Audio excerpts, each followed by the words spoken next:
Buonasera, bentrovati in Fatti Nostri in questa nuova edizione di questa nuova stagione di Telechiara. Fatti Nostri non potevano non occuparsi di politica in questi giorni così caldi per quel che riguarda il dibattito politico, i provvedimenti che si stanno prendendo. Tra l'altro siamo in piena attualità per alcuni provvedimenti di cui parleremo nel corso appunto di questa serata. Il tema di questa sera, lo avete visto, è crisi della politica, da dove ricominciare? Che sia crisi della politica lo sappiamo tutti, non c'è bisogno di spiegare il perché, però un'analisi un po' più attenta di quelle che sono le ragioni delle grandi difficoltà di un dibattito che è difficile da anni ma che in questi giorni sta diventando particolarmente caldo, è necessario. Chiedersi da dove ricominciare è fondamentale perché almeno noi crediamo, questo è il nostro punto di vista, ma credo sia un punto di vista estremamente condiviso, senza politica non si va da nessuna parte e un paese senza politica è un paese in cui la democrazia corre davvero seri rischi. D'altra parte lo abbiamo sentito oggi dalle parole stesse di Napolitano, lo ha detto ad Assisi, al paese serve un rilancio morale ed è un po' di questo che parleremo questa sera. Insieme a me c'è Cristina Pagnin. Buonasera Alberto, buonasera a tutti. E insieme a noi i nostri ospiti, ne manca ancora uno che arriverà tra poco, ve li presento. Abbiamo Cesare Paggiaro, segretario provinciale dell'Udc di Padova, abbiamo Claudio Borgia, presidente di Giovani Italia Treviso, per capirsi il Popolo delle Libertà, sì. Ecco, per così dire qualcosa di più. Tra l'altro ci sono delle novità, le abbiamo sentite proprio oggi per quel che riguarda la sigla, la denominazione di questa formazione politica, sentiremo anche che cosa ne pensa. Abbiamo Giovanni Endrizzi del Movimento 5 Stelle di Padova e Stefano Fracasso, consigliere regionale veneto del Partito Democratico. Anche qui ci sono grandi novità, grandi dibattiti, il Veneto è stato anche ed è un po' anche al centro dell'attenzione anche di quello che sta accadendo proprio per le primarie, se ne parla in un'assemblea domani, quindi siamo in piena attualità. E stiamo attendendo il Nicola Finco, che è responsabile veneto del movimento Giovani Padani, e quindi per la Lega Nord. Come avete visto, volti che non sono usi, diciamo, al piccolo schermo, ecco. E lo abbiamo fatto e lo facciamo molto volentieri perché oggi si dice abbiamo bisogno di volti nuovi, di persone nuove, di gente giovane. Ebbene, questa sera ne abbiamo qui alcuni. Lanciamo anche una sfida. Non sono volti conosciutissimi, vediamo se rimanete fino alla fine insieme a noi per sentire che cosa hanno da proporre dei volti nuovi della politica. Però Cristina, a te la parola intanto per dire come gli ospiti i telespettatori possono parlare con noi, rivolgersi agli ospiti e poi per dire anche qualcosa in più del taglio che vogliamo dare alla puntata di questa sera. Allora, intanto ricordo che è possibile appunto telefonare, quindi partecipare direttamente in trasmissione per dire la vostra oppure porre naturalmente domande e questioni agli ospiti. Potete chiamarci allo 049 84 81 984 oppure potete mandarci degli sms al 392 666 0099. È importante appunto avere anche la partecipazione, proprio il polso della situazione per quanto riguarda l'opinione pubblica su questi grandi temi. Alberto, tu poco fa hai citato il presidente Napolitano parlando di questione morale, allora io cito Enrico Berlinguer, tanto per ritornare a una grandissima questione posta 30 anni fa ma che non potrebbe essere più attuale. Enrico Berlinguer, lo ricordo, ha rilasciato nell'81 un'intervista famosa, un'intervista molto bella e ricca, non ve la leggo ovviamente tutta, ma soltanto queste poche parole che suonano veramente molto molto moderne. Diceva Berlinguer: quando si chiedono sacrifici alla gente che lavora ci vuole un grande consenso, una grande credibilità politica e la capacità di colpire esosi e intollerabili privilegi. Se questi elementi non ci sono, l'operazione non può riuscire. Scusa, allora, Cristina, facciamo così non mi sentono? Ti sentono meglio. Ecco, allora partiamo da qua ovviamente perché la questione è morale ed etica, oltre che legata alla cronaca, agli scandali di questi ultimi giorni che prendono le prime pagine dei giornali, però naturalmente bisogna anche dare delle informazioni sull'attualità e sulle novità, e oggi c'è una grandissima novità perché il decreto legge sul taglio alle spese della politica, ai costi della politica, è stato approvato dal Consiglio dei Ministri e quindi verrà recepito poi dagli enti locali, dalle regioni. Che cosa prevede? Avremo modo di parlarne nel corso della trasmissione, ma intanto vi dico in sintesi che cosa prevede questo decreto. Intanto il taglio ai compensi. I compensi dei consiglieri e degli assessori verranno regolati in modo che non eccedano il livello di retribuzione riconosciuto dalla regione più virtuosa. In più il decreto vieta il cumulo di indennità e di emolumenti. Le regioni che non introdurranno il sistema di controllo di spesa saranno sanzionate prima con un taglio fino all'80% dei trasferimenti statali e poi in caso di recidiva verrà sciolto direttamente il Consiglio regionale. In più i finanziamenti a favore dei gruppi consigliari, dei partiti e dei movimenti politici verranno ridotti del 50%. Stop a vitalizi facili, cioè il diritto al vitalizio scatterà dopo il compimento dei 66 anni e quindi il decreto legge conferma l'eliminazione dei vitalizi e l'applicazione del metodo contributivo per il calcolo della pensione. Ci sarà una riduzione delle cosiddette poltrone perché verranno ridotti anche i posti. Il decreto taglia il numero infatti di consiglieri e assessori applicando il decreto del 2011 che già era stato appunto approvato ma non applicato. La riduzione dovrà essere realizzata entro 6 mesi dall'entrata in vigore del decreto, ad esclusione naturalmente delle regioni in cui è prevista la tornata elettorale. Infine ci sono altri elementi importanti, però voglio citare questo: i controlli da parte della Corte dei Conti e della Guardia di Finanza, perché l'attività di questi enti sarà sottoposta a controlli rigidi. I sindaci e i presidenti di provincia ecco, abbiamo anche qui con noi anche l'ospite. Nicola Finco, responsabile veneto del Movimento Giovani Padani per la Lega, lo vediamo anche dal verde. Buonasera a tutti. Ecco, buonasera. Io riprendo intanto a raccontare appunto le novità di questo decreto approvato oggi che taglierà le spese della politica e degli enti locali. Un'ultima cosa, il pareggio di bilancio, stop alla spesa per chi lo viola, cioè per gli enti locali che presenteranno un debito, un disservizio di amministrazione o debiti fuori bilancio, scatterà appunto un semaforo rosso sulla spesa. Potranno assumere impegni e pagare spese unicamente per i servizi previsti dalla legge. E poi ci sono altri punti che avremo magari modo di analizzare e di commentare. Intanto proprio la prossima settimana, mercoledì prossimo, il Consiglio regionale del Veneto si riunirà per discutere di questi ultimissimi provvedimenti. Noi ci siamo chiesti però anche che cosa le persone, che cosa la gente, insomma comune, pensa di questa situazione, non soltanto ovviamente dei costi della politica, ma anche della situazione appunto morale, degli scandali che si susseguono ormai senza sosta da settimane. Allora vediamo la nostra Michaela Faggiani che cosa ha raccolto per noi. Parliamo di politica. Cosa ne pensa di quello che sta succedendo? È una vergogna. Basta. L'hanno arrestato questa mattina? Non dico altro, perché usare altri termini non vale la pena. Ma come si potrebbe risolvere la situazione secondo lei? Cambiare tutti quei signori che sono a Roma. Ma se si andasse a votare lei saprebbe per chi votare adesso? Non si vota più. Non ha più senso andare a votare? Non ha più senso andare a votare. E questi scandali che cosa ne pensate? Da galera tutti quanti. È una vergogna che ci sia gente che prende 480 euro al mese e qui si mangiano i milioni, centinaia, 100.000 uno, 100.000 l'altro, però anche il Veneto, quei 2.150 euro che gli danno anche a Zaia, è un'altra vergogna. Ma se si dovesse andare a votare oggi, lei voterebbe per qualcuno? Andrebbe a votare innanzitutto? No. Sai, i scandali ci sono dappertutto, ci sono in politica.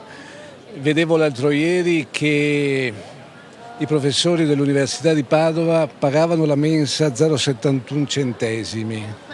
Quindi gli scandali ci sono in Parlamento, ci sono qui, ci sono fra gli industriali, ci sono fra i giornalisti, ci sono dappertutto. Il problema è intervenire selezionando chi commette i reati, chi fa parte di questi scandali e chi non ci fa parte. Se si dovesse andare a votare oggi, lei voterebbe per qualcuno? Ha qualche preferenza? Non andrei più a votare. Come si può risanare la politica secondo lei?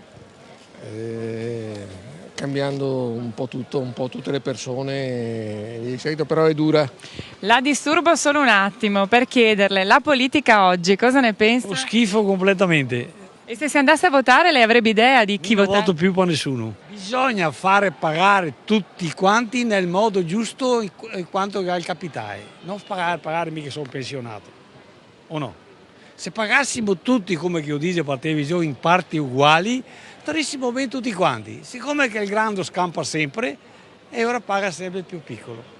E tutti questi scandali che stanno succedendo come si fa a fermarli? Non so, non cosa monti adesso, dovrei fare tutto lui. Se no bisogna fare un gran disordine e ora si crea un gran ordine. Mio nonno mi diceva così. Se si andasse a votare avrebbe un'idea oggi? Voterebbe innanzitutto? Sicuramente sì, perché è un mio dovere. Avrei qualche problema in effetti. Ma come si potrebbe risolvere questa situazione secondo lei? Mandando a casa tutti e rifacendo tutto da capo? Può essere. Una schifezza assoluta, una schifezza. Ma secondo lei c'è un modo per risolvere questa situazione? No, sarebbe da coparli tutti. Quando c'è in una riunione completa, buttare una bomba e si ricomincia da capo, capito? Con questi scandali, che cosa ne pensate di questi scandali e come si potrebbe riformare la politica secondo voi, se è possibile? Bisognerebbe riformare di nuovo il governo, tutto, però tanto non si farà. Si rimarrà sempre così, ci faremo sempre le stesse domande e rimarremo sempre in questa stessa situazione, perché è così. Io non credo che voterò più, ecco, questa è la mia risposta. Non possiamo naturalmente essere assolutamente d'accordo sulla bomba, ma naturalmente era una sorta di provocazione ed è un'espressione che si sente spesso nella bocca dei cittadini, tanto per spiegare uno sgomento che ha riconosciuto, e le parole sono state proprio usate da Monti oggi, sono state proprio queste: la gente è sgomentata e questa situazione sta minando fortemente la credibilità del Paese. Bene, dei provvedimenti, l'abbiamo visto, sono stati presi in tempi anche rapidissimi, a 2 settimane mi pare grosso modo da quando è scoppiato lo scandalo legato a Fiorito con tutto ciò che ne è accaduto. Abbiamo sentito da Cristina anche quali sono le principali novità di questo provvedimento anticorruzione che è stato preso. Visto che abbiamo 2 consiglieri regionali, io chiederei subito a loro un giudizio, magari se potete anche essere concreti. Io non so se avete già fatto qualche conto per quel che riguarda il vostro portafoglio, che cosa diciamo questo decreto può tagliare di quelli che sono i rimborsi che vengono fatti ai consiglieri. Allora abbiamo Nicola Finco che è consigliere regionale della Lega e Stefano Fracasso che è consigliere regionale del PD. Cominciamo da Fracasso. No, un conto non l'ho fatto, e quindi no. Di solito è la prima curiosità, quando ci sono il rinnovo dei contratti, per esempio, la prima cosa che fa un dipendente è quella di vedere che cosa arriva in più o in meno. In Veneto alcune delle cose che sono contenute nel decreto sono già state fatte. La riduzione del numero dei consiglieri da 60 a 50 è legata al nuovo statuto e alla legge elettorale. Credo una delle poche regioni in Italia, tra l'altro, ad aver adeguato questo al decreto del precedente governo, così come l'abolizione di vitalizi, quindi era una cosa che insomma non ci toccava. In termini di questa riduzione delle indennità e dei contributi ai gruppi, il decreto fa riferimento alla regione più virtuosa e saranno proprio le regioni entro il 30 ottobre a stabilire qual è la regione più virtuosa, perché Poi qui ci sono delle differenze tra il trattamento dei singoli consiglieri, il trattamento dei gruppi, Certo. il bilancio dell'intero Consiglio. Sì, qui è difficile anche capire poi È come un po' si governerà la cosa, perché io ovviamente ci sono regioni che hanno pochi abitanti, regioni che ne hanno moltissimi, di più, regioni quindi questo è anche che... difficile da... Diciamo, gli assistenti dei gruppi sono dipendenti del Consiglio, regioni come in Veneto dove gli assistenti dei gruppi sono dipendenti dei gruppi, quindi non è facile. Mi pare di capire che tra le regioni così di riferimento in questo senso dovrebbe esserci l'Emilia o l'Emilia o la Toscana, insomma. Però sinceramente non sono in Ma grado complessivamente che giudizio dà? Se vogliamo Ma fare complessivamente uno io do slogan. un giudizio buono della parte del decreto che riguarda le regioni, nel senso che mette in linea tutte le regioni d'Italia. Questo è stato secondo me dei fallimenti dell'ultimo anno, perché rispetto alle previsioni del decreto Calderoli ancora, poi in realtà solo poche regioni si sono adeguate. Tra queste il Veneto. Nicola Finco. Io ovviamente non ho fatto il calcolo di quello che andiamo a perdere, ma penso che questa sia una cosa che, voglio dire, prima di tutto bisogna mettere di fronte l'attenzione nei confronti dei cittadini, e penso che in un momento come questo sia doveroso da parte di chi fa politica attuare dei tagli. Noi ovviamente come Consiglio regionale già ne abbiamo fatti negli anni scorsi, solamente pensare alla macchina del Consiglio regionale abbiamo diminuito il costo di oltre 1 milione di euro in un solo anno dal 2010 al 2011, quindi di risultati e delle iniziative ancora prima che decidesse Monti le abbiamo fatte.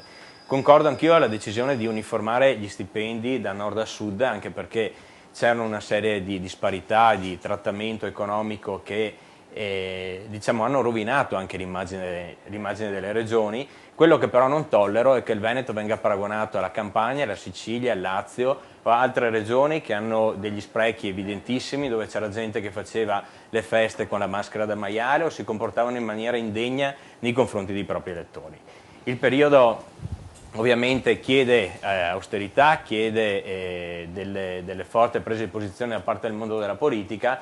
Quello che però mi sorprende è che negli anni si sono massacrati i comuni, si sono massacrate le province, adesso, e qua posso dire in maniera giusta, si sta mettendo mano alle regioni, però non sentiamo mai parlare di Stato centrale, di tutti gli sprechi che fanno parte proprio della macchina centrale, che è il principale capitolo di spreco di questo Paese. E quindi non vorrei mai che ci fosse un disegno superiore proprio nella distruzione degli enti locali per mantenere un centralismo che purtroppo negli anni ci ha portato a questa situazione. Ecco adesso... Due conti però li abbiamo fatti anche noi nel Movimento 5 Stelle e ci siamo resi conto che questa riduzione di 1 milione di euro, se ho capito bene, se parliamo dello stesso dato, a fronte di un costo del Consiglio regionale che va sui 52 milioni di euro, è meno del 2%. 5%. Poi se vogliamo parlare di Veneto, il Consiglio regionale virtuoso che ha già ridotto le diarie, eccetera. Io ricordo la proposta di legge del 2010, c'è stata approvata proprio come è stata proposta, parlava di un taglio del 12% nelle diarie e nelle indennità di funzione. Scusate, beh, io penso che il fuoribusta esentasse solo di, come si può dire, risparmio, di mancata versazione. Non mi ha sentito nessuno finora? No, forse è soltanto una questione di disturbo, credo. No, era solo disturbo. Vabbè, dicevo, quei 2.100 rotti euro, se togliamo le tasse, si sono dati una sforbiciatina alle unghie da una parte e sono entrati con gli interessi dall'altra. Io credo che l'unico pregio di questo governo sia quello che in qualche maniera si sta muovendo un po' in autonomia rispetto ai partiti, ed è questo il motivo per cui i partiti non vedono l'ora di toglierselo dalle scatole, e credo che i partiti siano il punto, il bandolo della matassa da cui partire, perché sono una frapposizione come enti privati tra i cittadini e l'amministrazione della cosa pubblica. È assurdo pensare che degli enti privati siano accreditati a gestire qualcosa di pubblico rispetto a quello che vediamo e alle norme che sono state introdotte. Ecco, vorrei sentire anche Borgia e Paggiaro come giudizio così complessivo, ma porrei anche un'altra questione. Ma ci voleva un governo tecnico per arrivare a realizzare un provvedimento di questo tipo, ci volevano tutti i fatti che sono accaduti, perché la politica non è riuscita, pensiamo a chi ha governato anche nell'ultimo periodo, insomma, la politica non è riuscita a diciamo, individuare le strade per cui si potesse evitare una corruzione, penso al PDL in questo caso. Beh, riguardo alla questione appunto in essere, innanzitutto vorrei insomma, dire una cosa importante, che come movimento giovanile noi abbiamo sempre sostenuto ovviamente innanzitutto i tagli alle spese sia del governo centrale che dell'ente regione, e come ha detto giustamente il consigliere Finco sono state massacrate proprio quegli enti come gli enti comunali. Ricordiamo tutti che comunque l'ente più vicino al cittadino è quello di solito che fa di più, se non erro, e quindi diciamo che sotto questo punto di vista noi abbiamo combattuto sul nostro campo ovviamente. Poi sicuramente dopo parleremo del caso, perché lei l'ha citato, del caso Fiorito. Vorrei ricordare che io innanzitutto mi vergogno di aver avuto un capogruppo nella regione Lazio come... Chiedo scusa, sì. siccome abbiamo una telefonata e magari diamo la precedenza a chi chiama, semplicemente per non farlo restare al telefono troppo a lungo. Pronto? Chi parla? Da dove? Per cortesia? Pronto? Non sentiamo in studio. Pronto? Sì, ecco, se si può alzare un attimo, adesso la sentiamo. Ecco. Se può dire il nome, da dove parla? Sono la signora Lucia e abito a Padova. Volevo dire a questi consiglieri comunali che dicono di ridurre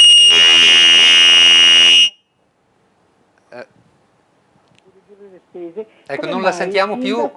Prego, adesso la sentiamo. Dica, ecco, signora Lucia. Ecco, il sindaco ha dato il benemerito a questi dipendenti comunali di andare anche dallo psicologo. Volevo ricordare al sindaco che anche mia figlia lavora è di una ditta privata e non ha il psicologo. Quel psicologo lo paghiamo noi, deve ricordarselo. Le chiedo scusa signora, ma la devo fermare un attimo perché abbiamo qualche problema tecnico, la sentiamo appena, non riusciamo a capire bene che cosa sta dicendo. Vediamo se la regia riesce a risolverlo. Vogliamo riprovare? Riusciamo ad alzare un attimo l'audio in studio? Pronto?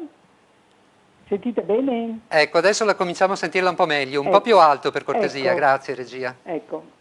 Sì? Io volevo ricordare a questi consiglieri comunali che il sindaco Zanonato ha messo per i dipendenti comunali lo psicologo.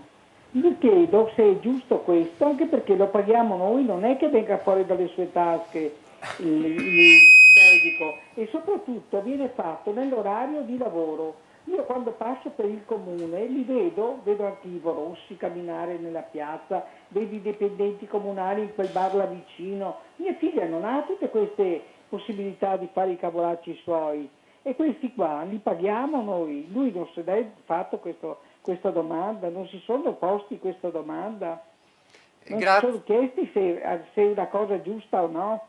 Grazie signora, adesso sentiamo che cosa ci dicono. Qui non abbiamo consiglieri comunali padovani, comunque ecco, ricordo, facciamo le debite distinzioni, lo psicologo è per i dipendenti, non per i consiglieri comunali. Poi qualcuno dice magari qualche volta sarebbe bene che ci andassero i consiglieri comunali, assessori eccetera, sindaci dallo psicologo, ma in realtà questo è un servizio che è messo a disposizione dei dipendenti.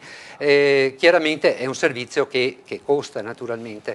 Ecco, sentiamo. Sì, stavo finendo appunto il ragionamento e dopo rispondiamo alla signora. Vabbè, è molto semplice rispondere alla signora. È vergognoso che ci sia lo psicologo che venga pagato ovviamente dai cittadini per i dipendenti. se così fosse, perché credo che il dipendente se lo dovrebbe pagare privatamente come fanno i dipendenti privati, quindi questo è molto chiaro ed è molto semplice. Ritornando al discorso di prima, volevo appunto ricordare che assolutamente io personalmente credo tutto il movimento giovanile che è uscito anche sui giornali, ci vergogniamo di aver avuto ovviamente un ladro come Fiorito, però devo ricordare che ci sono anche seppur pochi, degli esempi positivi anche nella Regione Veneto. Concludo rispondendo, lei ha citato Enrico Berlinguer, vorrei rispondere citando Almirante che anche lui 20 anni fa diceva che i ladri devono pagare, se sono i nostri devono pagare il doppio. Credo che dovrebbe essere attuato adesso, deve essere attuato nel centrodestra, se sono i nostri devono pagare il doppio. Allora, posso fare una domanda a Borgia, perché ti è arrivato un messaggio che si riferisce. Ecco, facciamo la domanda, a lui. poi dobbiamo andare Esatto. in pubblicità. Hai quindi... preso quasi 1000 voti in un collegio enorme come quello del Nord-Est. Cosa pensi di certe veline calate dall'alto nei listini bloccati dal tuo partito? Ecco, questa sì, io appunto sono stato eletto all'università nel collegio Nord-Est, al CNSU, diciamo al parlamentino degli universitari, ovviamente non percepiamo assolutamente niente. Quando uscì la Minetti, quando fu messa nel listino la Minetti come tante altre, noi a Treviso e nella Regione Veneto, insieme al nostro presidente regionale Silvio Giovine, abbiamo contrastato, abbiamo pubblicato, abbiamo fatto delle iniziative, abbiamo fatto delle uscite sui giornali, il partito non ci ha ascoltato. Noi a gente come la Minetti abbiamo sempre detto no. Quindi voglio essere molto chiaro su questo. Ecco, e qui potremmo aprire tutto un discorso per quel che riguarda appunto il ruolo dei giovani all'interno dei movimenti politici, ma ne parleremo tra poco. Siamo in debito con Paggiaro, però le devo chiedere di avere un attimo di pazienza perché dobbiamo andare in pubblicità fra pochissimi minuti. Ecco, ricominceremo proprio con Paggiaro. A tra poco, restate con noi.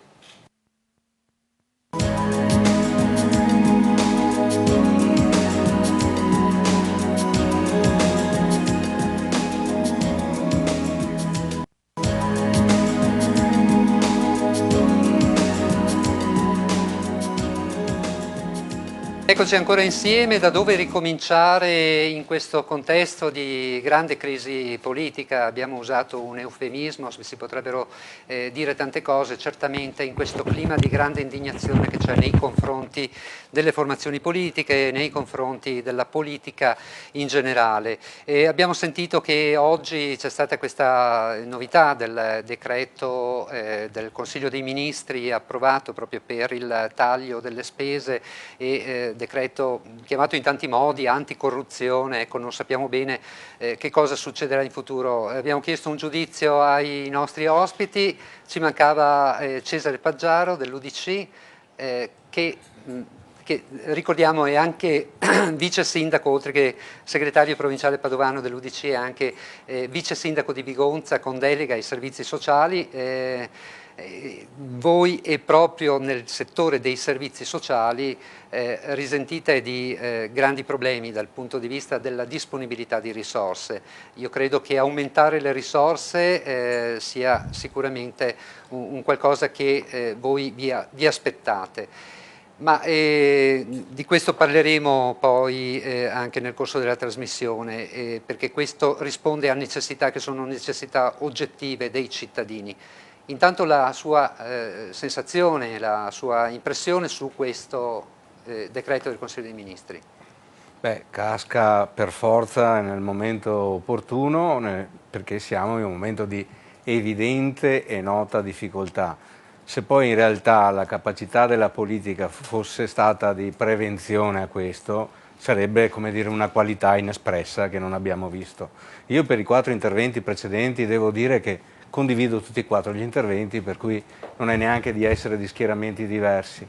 Sul ragionamento della revisione della spesa dei vari livelli di governo, parlando del Veneto, non c'è dubbio che è molto più virtuoso di molte altre regioni. Non c'è dubbio che ha anticipato rispetto a questa, come dire, drammatica evidenza di questi giorni alcuni tagli sul numero di consiglieri, sulle prebende e quant'altro. Ed è anche vero però che per poter insegnare bisogna prima dare l'esempio. Io credo che quindi ci sia ancora qualcosa da fare, ma che il Veneto non sia proprio la macchia nera delle amministrazioni regionali nel nostro paese. E quindi è vero, come ha detto il consigliere della Lega, che regionale, che forse c'è anche altrove da guardare. Vero è che spostare sempre altrove il problema è un buon modo per non risolverlo, per cui arrangiamoci in casa a dimostrare di avere delle capacità amministrative e di revisione per poi poter anche, come dire, cercare di imporle, seppur nella democrazia e non con le bombe come prima, anche agli altri nostri connazionali. Tornando al fatto da dove ricominciare.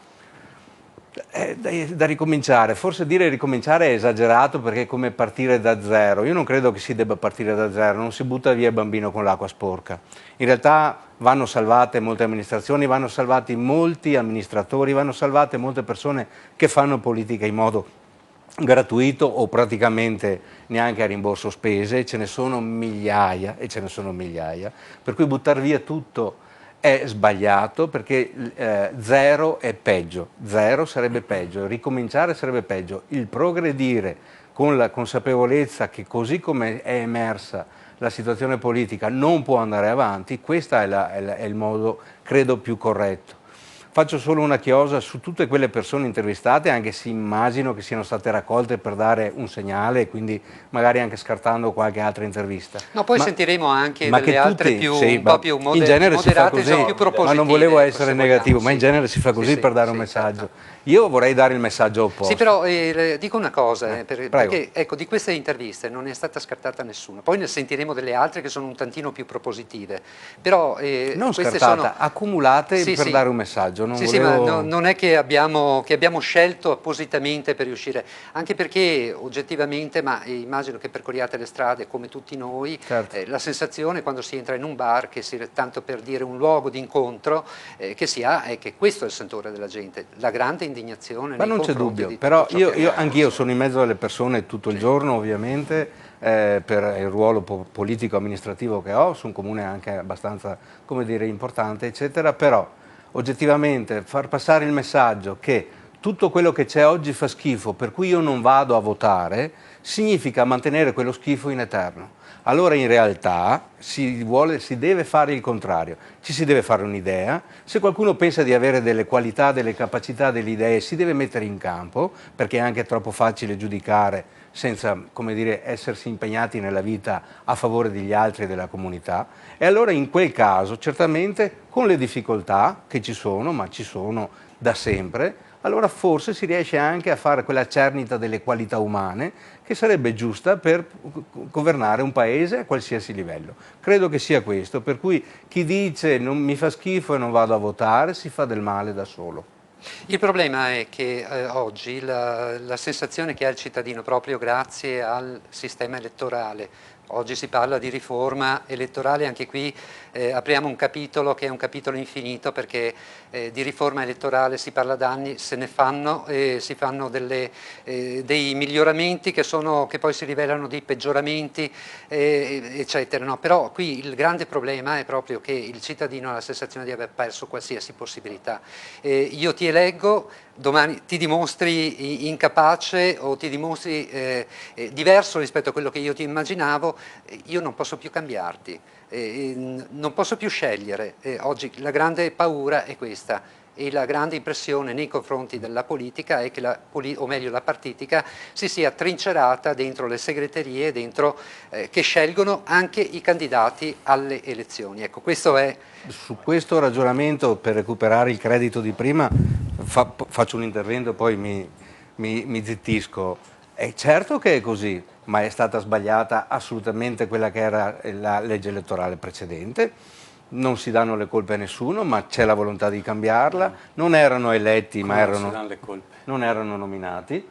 Come non si danno le colpe? Le responsabilità si No, devono ma dare. io vado oltre. Vede, il ragionamento mio era che se andiamo a ritroso per colpe e basta, benissimo, c'è magistratura, Io dico che dobbiamo andare oltre da questi problemi che sono emersi e per andare oltre è il cambio della legge elettorale. Non si devono mandare in qualsiasi livello degli nominati ma degli eletti con le preferenze, io ritengo, e quindi il mio partito su questo mette la sua volontà, però poi ci sono equilibri diversi ed è chiaro che quindi con un sistema non più bipolare dove non c'era il qualcosa da fare ma un nemico da eliminare, perché quello è stato, come dire, negli ultimi 18 anni, questo sistema che di fatto è rappresentato dall'attuale governo, perché come dire, i più responsabili sia da una parte che dall'altra si sono riuniti per andare oltre al problema che è emerso, allora certamente cambiando la legge elettorale uno sa chi ha votato, è vero che se poi lo delude può passare del tempo prima di avere la possibilità di cambiarlo, ma avrà la possibilità di farlo. Certo. Oggi è stata nominata, come dire, solo gli amici, gli avvocati, le signorine, eccetera, eccetera. Endrizzi, rapidamente, No, che poi vorrei dare la voce, vorrei dare voce agli ottimista, SMS però che mi ha visto passare. la fiducia la voglio riporre su dei fatti concreti.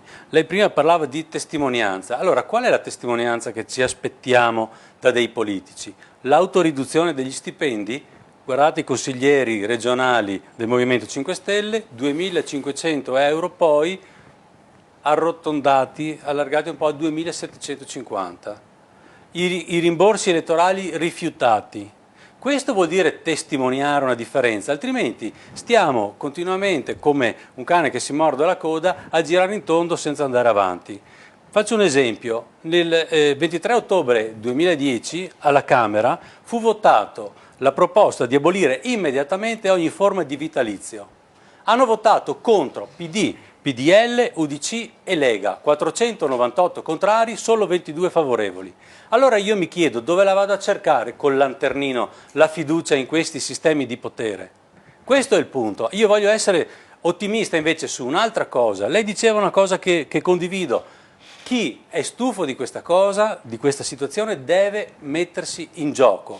Però non lo può fare nel colabrodo, perché pensare di andare a selezionare le persone rispettabili in un sistema di questo tipo è come andare con le dita che abbiamo, e sono 10, a cercare di chiudere i buchi del colapasta. Bisogna cambiare strumento, altrimenti non ci sarà margine per contenere le spese, gli sprechi.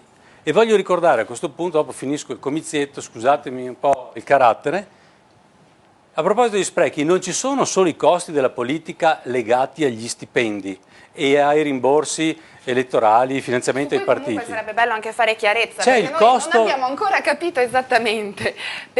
Sappiamo che l'IDV per esempio ha pubblicato sul sito del Consiglio le buste paga dei propri consiglieri regionali, però magari se ci dite anche voi, se ci date dei dettagli in più, perché sarebbe giusto fare questo tipo di informazione. Qui stanno arrivando moltissimi messaggi di persone che sono indignate anche da questa, dalla mancanza di trasparenza, quindi dire esattamente le cose come stanno forse potrebbe aiutare. I redditi dei consiglieri regionali sono online da tempo e quindi sono consultabili, come sono consultabili le presenze in consiglio piuttosto che le commissioni, le votazioni, quindi questi aspetti...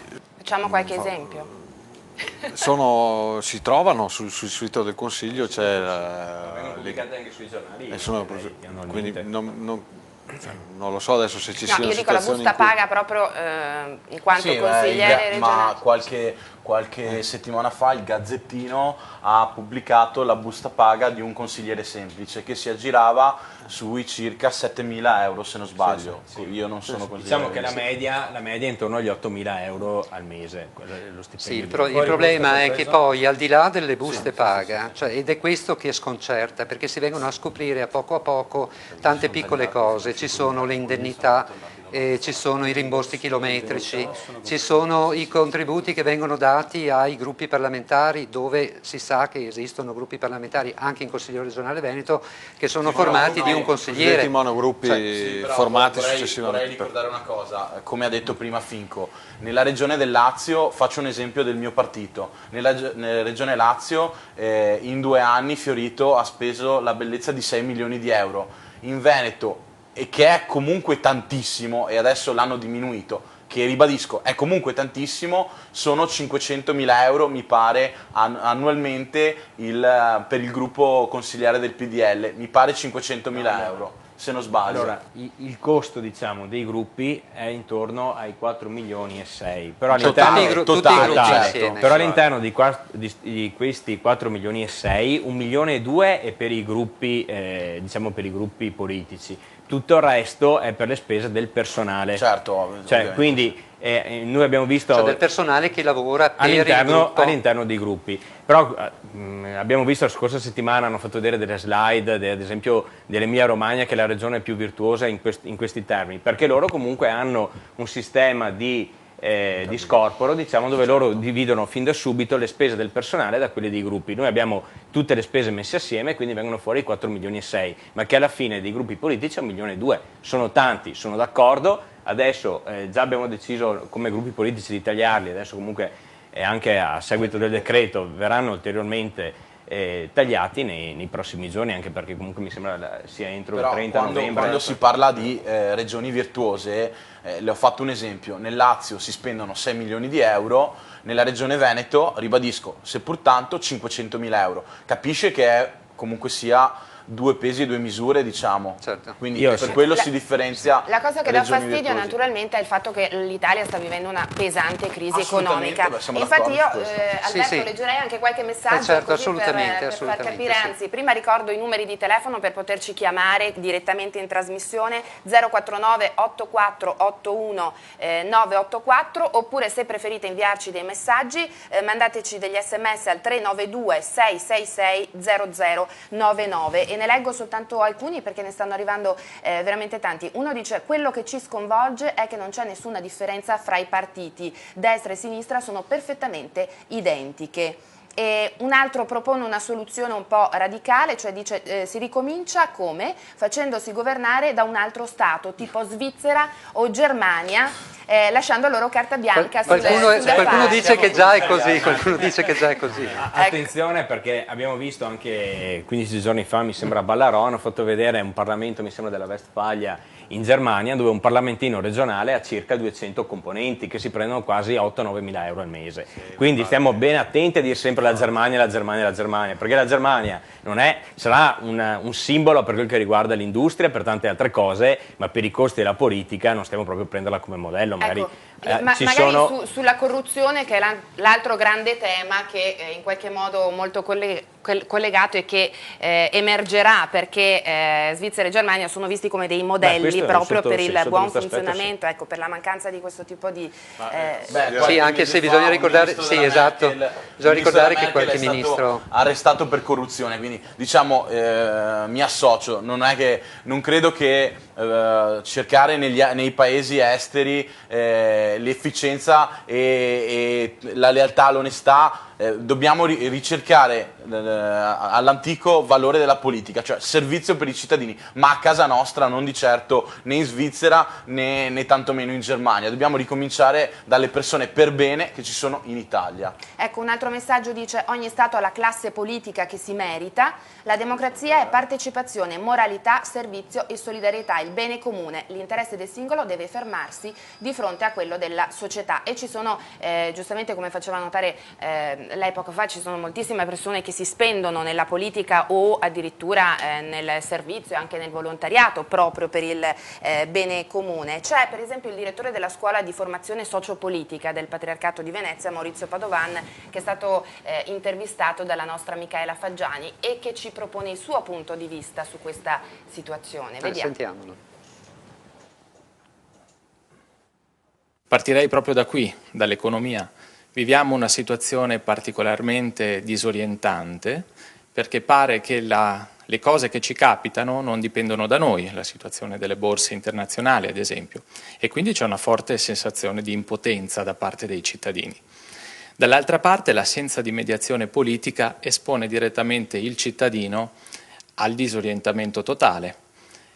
Per quanto riguarda la politica, viviamo questa disaffezione per l'autoreferenzialità della classe dirigente, questo è indubbio, per una selezione della classe dirigente totalmente disancorata dalle esperienze formative. Se riporto un'esperienza personale dopo 5 anni di direzione di una scuola sociopolitica, abbastanza importante nel veneziano, ma questo credo si possa condividere anche con le altre esperienze del nostro Veneto, pur incontrando settimanalmente dirigenti e esponenti della politica, mai mi è stato chiesto di suggerire qualche giovane da avvicinare ad un percorso partitico.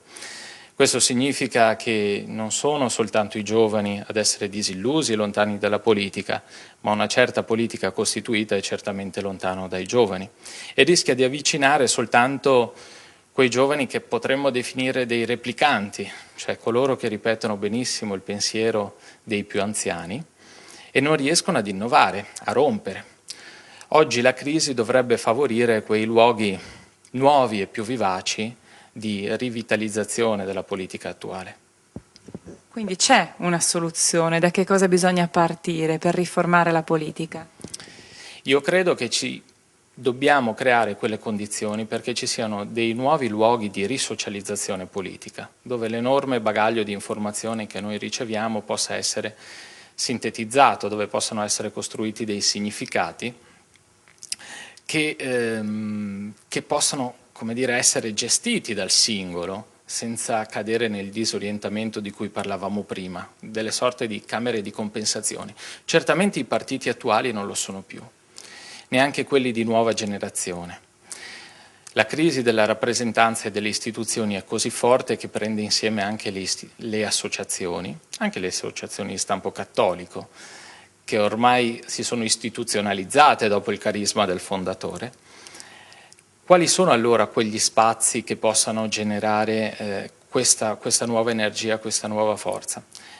Io credo nello scatto generazionale. E spazio alle nuove generazioni che portano in seno ancora della speranza, che è l'arma migliore, la risorsa più preziosa, con alcuni saggi compagni di viaggio. I compagni di viaggio sono certamente quelli più maturi, ma che si sanno fare da parte al momento giusto. All'interno di questo quadro i cattolici che ruolo possono avere e come dovrebbero muoversi? Anche qui, senza nostalgie. Quello che stiamo vivendo è il frutto di 30 anni di declino. I cattolici hanno delle responsabilità, i cattolici sono stati irrilevanti. I cattolici della dispersione anche nel terzo settore sono e continuano ad essere irrilevanti politicamente. Se la famiglia oggi non è al centro di un'attenzione nazionale, lo si deve anche all'assenza politica dei cattolici. Quindi direi che da questo punto di vista registriamo un netto fallimento. Dobbiamo essere anche duri e chiari su questo, io credo. Allora che cosa possono fare i cattolici? Devono avere il coraggio di rispondere a quelle domande storiche dei nostri fondatori, delle nostre persone più illuminate.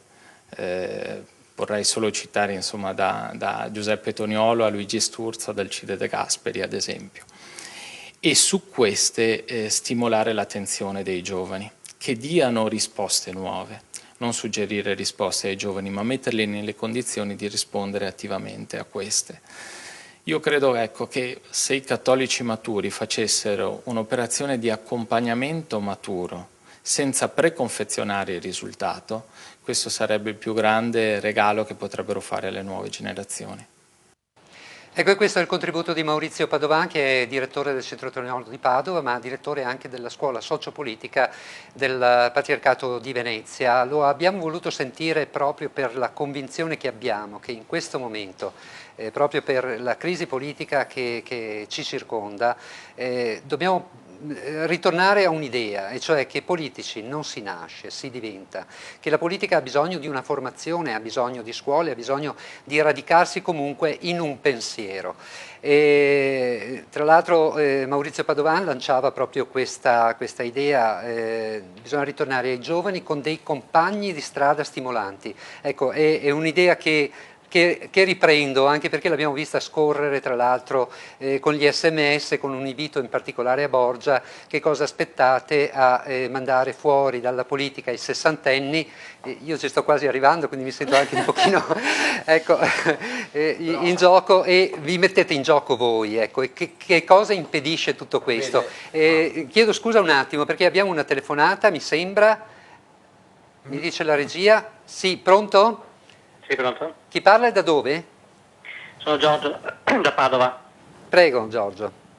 Sì, una osservazione su quello che si è detto di altri paesi. La Germania ha 16 Länder, però loro sono in 80 milioni di persone, quindi in realtà noi dobbiamo parlare di costi della politica, sì, ma anche di una ristrutturazione delle suddivisioni in regioni che noi abbiamo, perché la struttura è sicuramente troppo grande per il tipo di paese. Si parla di 20 regioni e, se non mi sbaglio, di 1200 consiglieri regionali, con una spesa che va ben al di sopra della spesa dello Stato centrale. Quindi la riforma dovrebbe essere fatta anche lì, con una riduzione delle regioni e non solo con una riduzione delle spese per i consiglieri.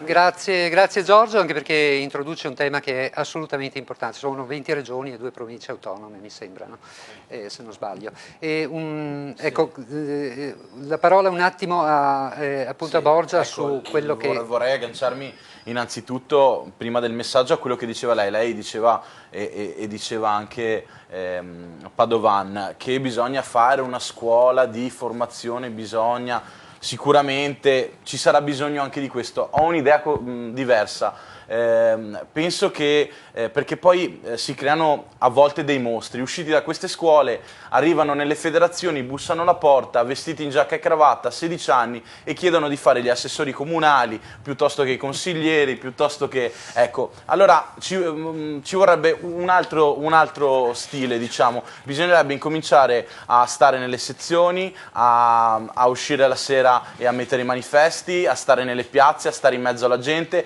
Questo è la prima regola per essere vicino al cittadino e per fare la buona politica, non certo rinchiudersi in un banco di scuola, ovviamente. Poi tutto l'apporto culturale ci vuole assolutamente, quindi diciamo che dobbiamo cercare di avvicinare le due cose.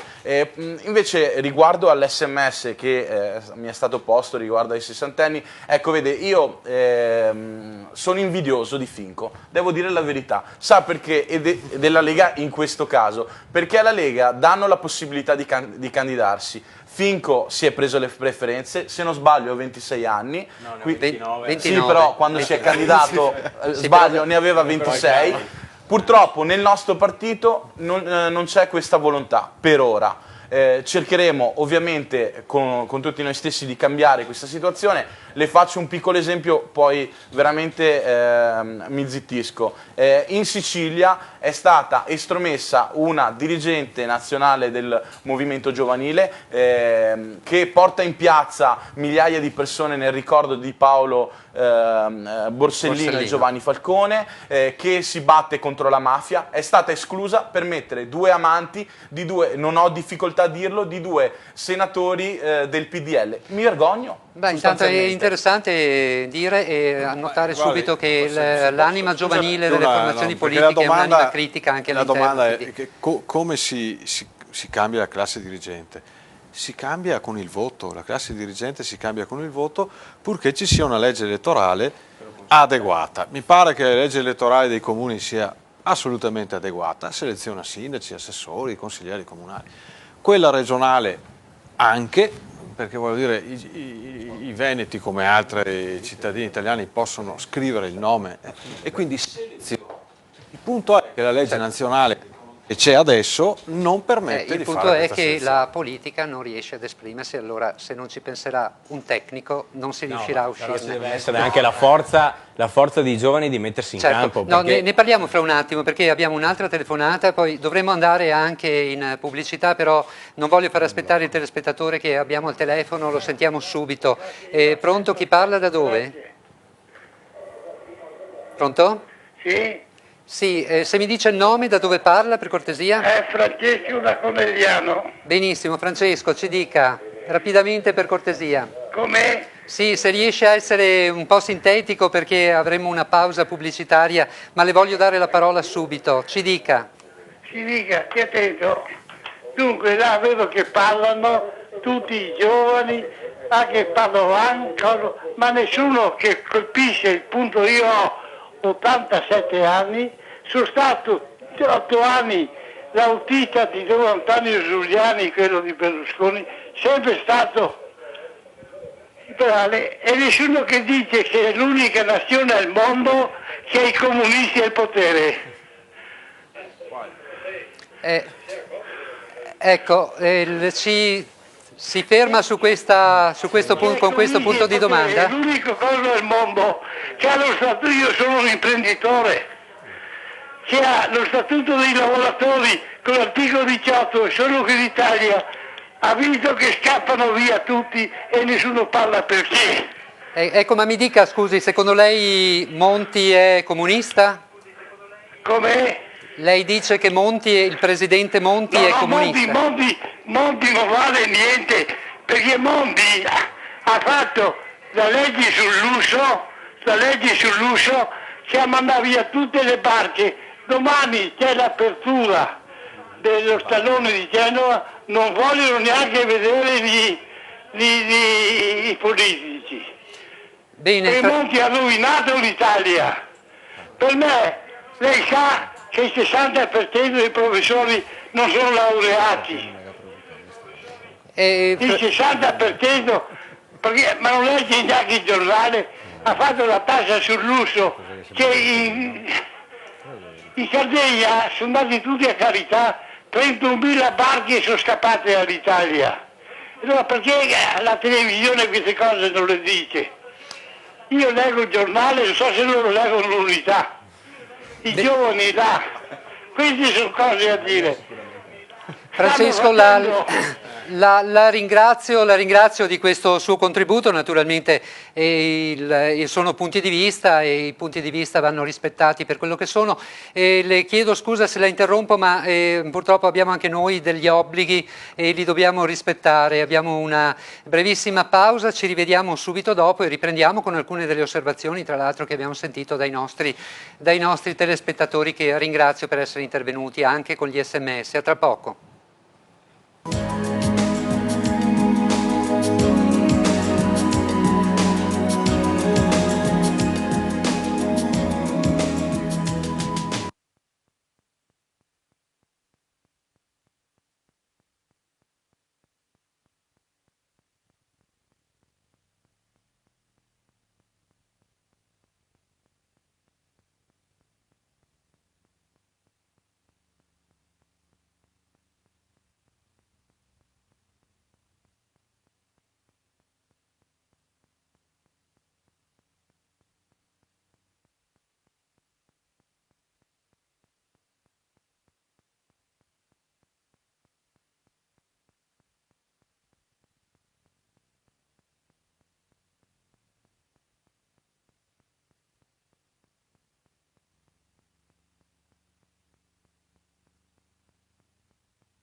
E rientriamo allora qui in studio in diretta con voi dagli studi di Padova di Telechiara con Fatti Nostri per parlare della politica, della crisi della politica e per ricevere anche tutte le vostre opinioni.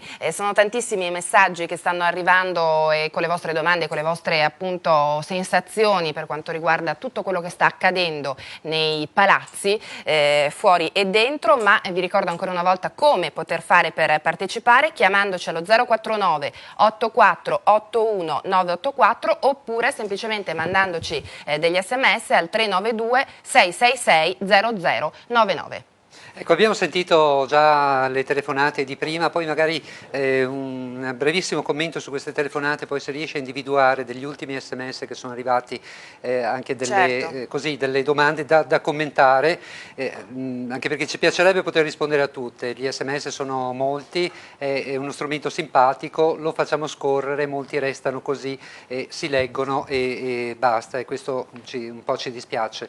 Abbiamo sentito Francesco che diceva un attimo fa da Conegliano che diceva ma questo è un paese governato dai comunisti. Sì, francamente non siamo d'accordo, è difficile poter immaginare una cosa di questo tipo, faccio fatica a immaginare che Monti sia un comunista, d'altra parte faccio fatica oggi a pensare anche che anche un segretario del PD sia comunista. Qualcuno si chiede dove sono i comunisti, qualche altro si chiede dove sono i leghisti, qualcun altro si chiede dov'è la destra, ecco, e qualcuno dice invece siamo governati dalla Lega, dalla destra, dai comunisti. Ecco, io dico non ha ragione nessuno di questi, però una cosa vera c'è una grande confusione.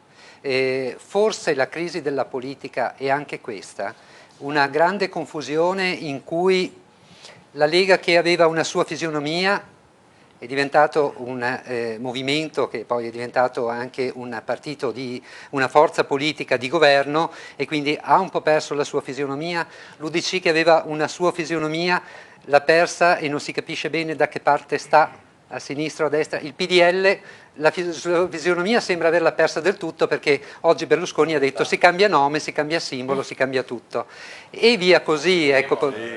Devo rispondere poi? Assolutamente sì, assolutamente sì. In effetti una risposta veloce a questo, per cortesia. Cominciamo dalla Lega, che ho accusata per prima.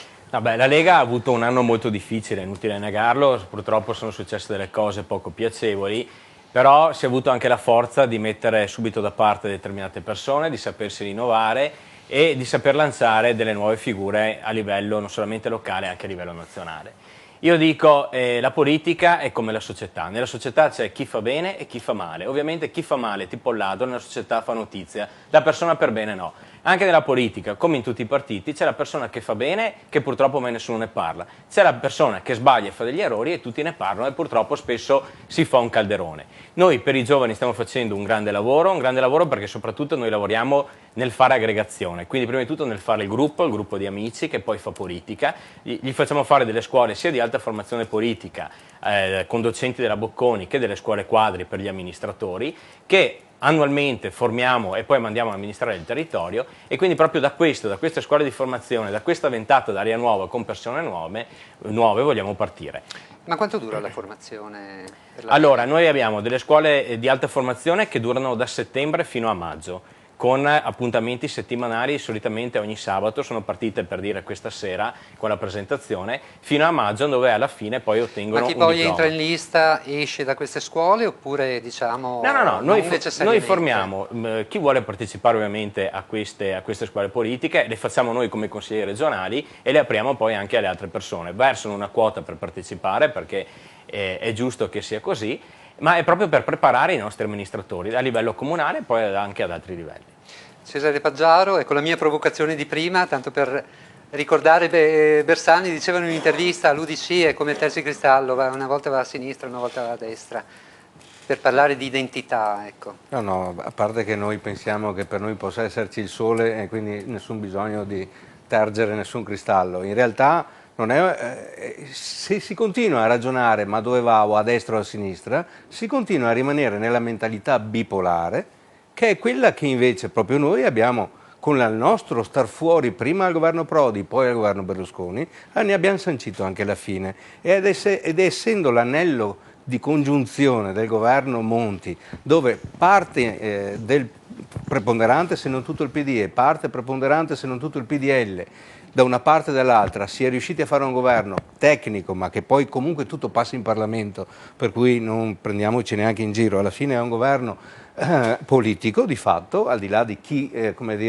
gestisce il Consiglio dei Ministri e i ministri stessi. È evidente che noi non andiamo né a destra né a sinistra, ma andiamo diritti per la nostra strada, che è quella proprio di far capire a tutti che il bipolarismo della destra contro la sinistra ha dato dei frutti negativi e che quindi bisogna, cambiando la legge elettorale, ma non mi ripeto per il ragionamento di prima, scegliendo che le persone scelgano chi li rappresenta, è una democrazia rappresentativa, avrà un suo perché questa frase, e su questo si deve andare, a offrire al nostro popolo una nuova classe dirigente, non fatta delle solite persone, ma semmai abbiamo visto quali sono stati i problemi da una parte e dall'altra, diamanti e diamanti ok, visto che li ho a destra e a sinistra, dobbiamo andare oltre, il cambio generazionale è necessario, ma è anche vero che chi dice butta via tutto che non va bene niente fa un grosso errore, perché è evidente che c'è bisogno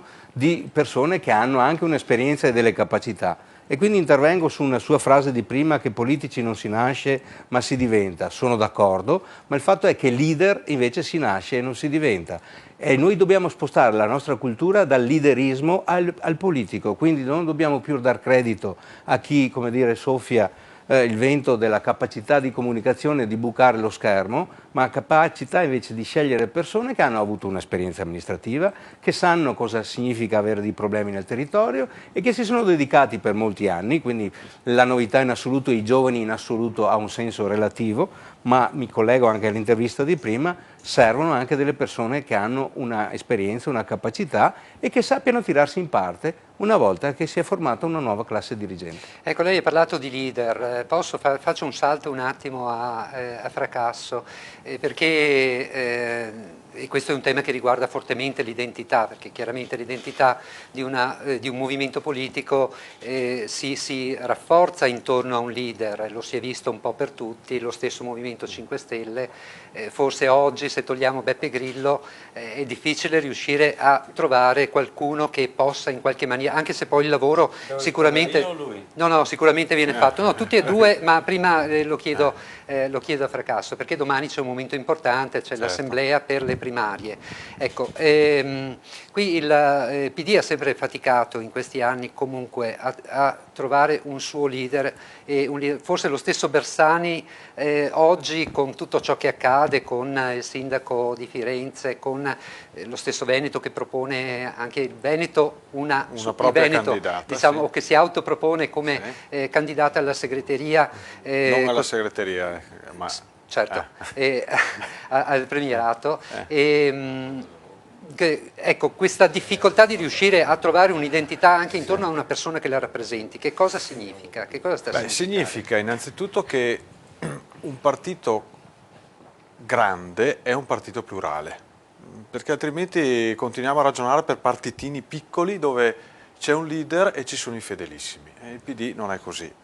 Il PD è un partito sufficientemente, credo, grazie anche al voto dei cittadini, largo, per cui ci sono delle anime, non è facile tenerle assieme, e però ha un metodo per selezionare il suo segretario, ma insomma da domani anche il candidato premio, che è quello delle primarie, che è un metodo aperto, trasparente e partecipato.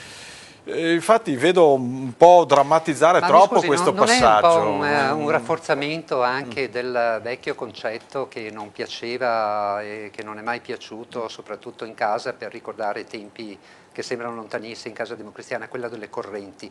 Cioè in qualche maniera non si rinforza in questo caso, soprattutto facendo un primo turno, un secondo turno all'americana, eccetera, non si rinforza comunque un gioco di corrente all'interno, perdendo di vista quelli che sono gli obiettivi di un programma di governo. Se fosse un voto fatto da un numero limitato di persone, potrei dir di sì, ma un voto che si fa con un gazebo in piazza una domenica e chi vuole, chi si riconosce nella carta degli intenti del centro-sinistra si iscrive e vota, non lo so, le correnti, non so dove saranno le correnti d'aria, appunto perché il gazebo è aperto, ma voglio dire, quando ci vanno 2, 3, 4 milioni di cittadini e le correnti non contano più nulla, perché sono assolutamente ininfluenti su una partecipazione di questo ordine di grandezza. Dice, dopo l'investitura, per così dire, le correnti ritrovano una loro unità. Io voglio essere molto concreto. Senza Beppe Grillo oggi il Movimento 5 Stelle ha un'eredità di idee e di persone.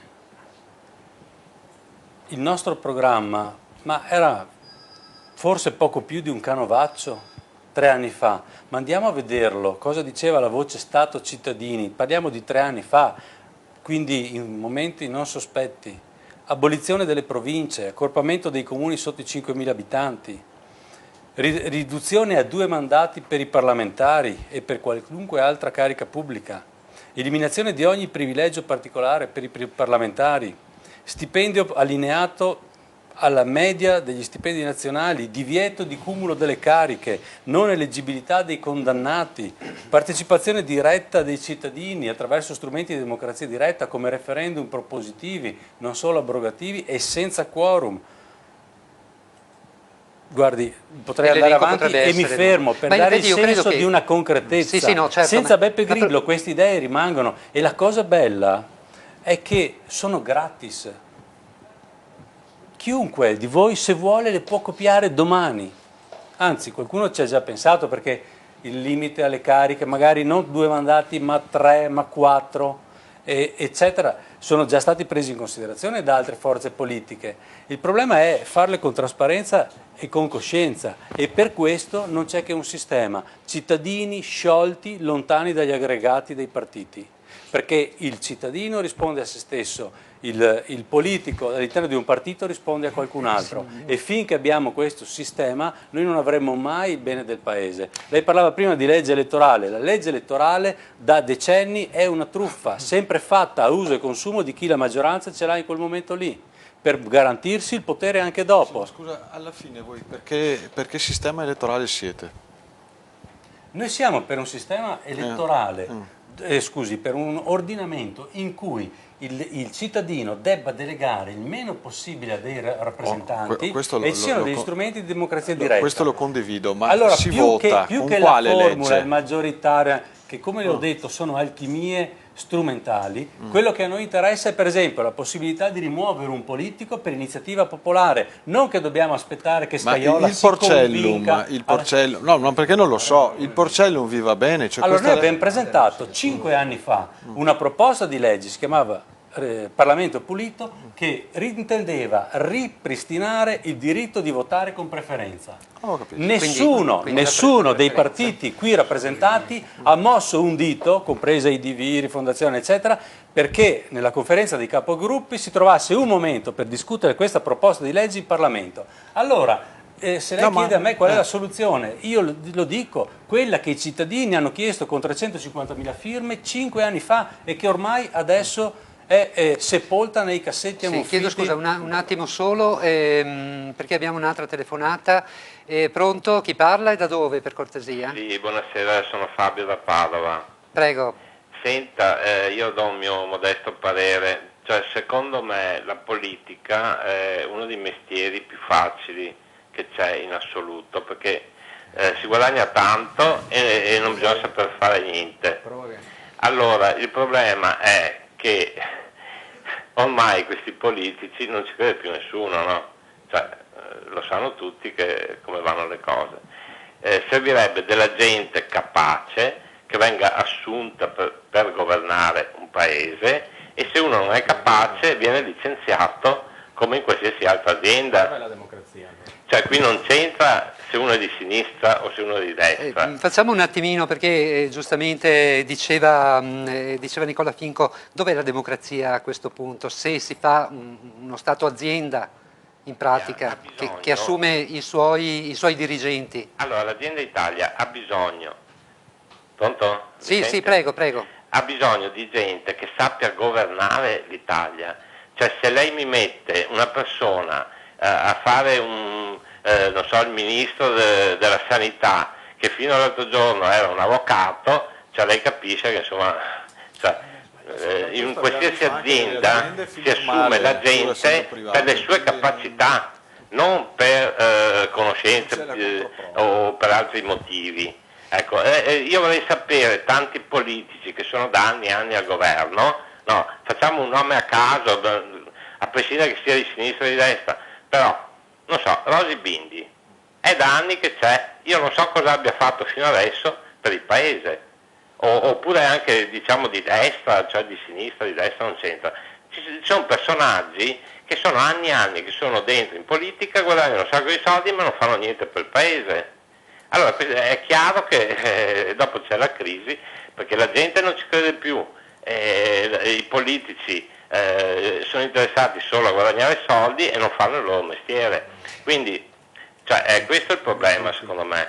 Cioè quando si va a votare chi votiamo, Cioè non c'è nessuno che dia fiducia al Paese oggi come oggi.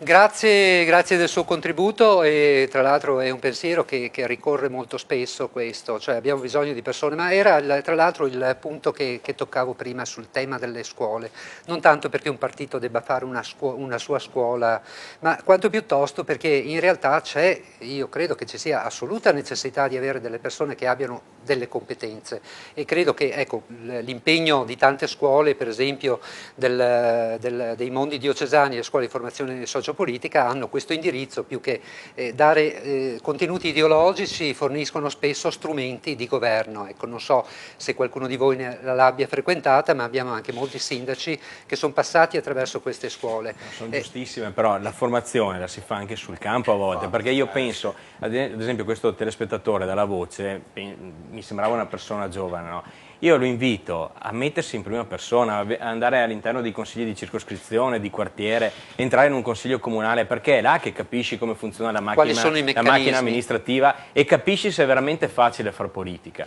Perché far politica, ripeto, c'è sempre chi la fa bene e chi la fa male, ma chi la fa bene vuol dire veramente dedicarsi cuore e anima per il bene comune. E io lo invito a questa persona, la invito veramente di cuore a mettersi in prima persona per vedere cosa vuol dire far politica, che non è sempre far niente e prendere tanti soldi.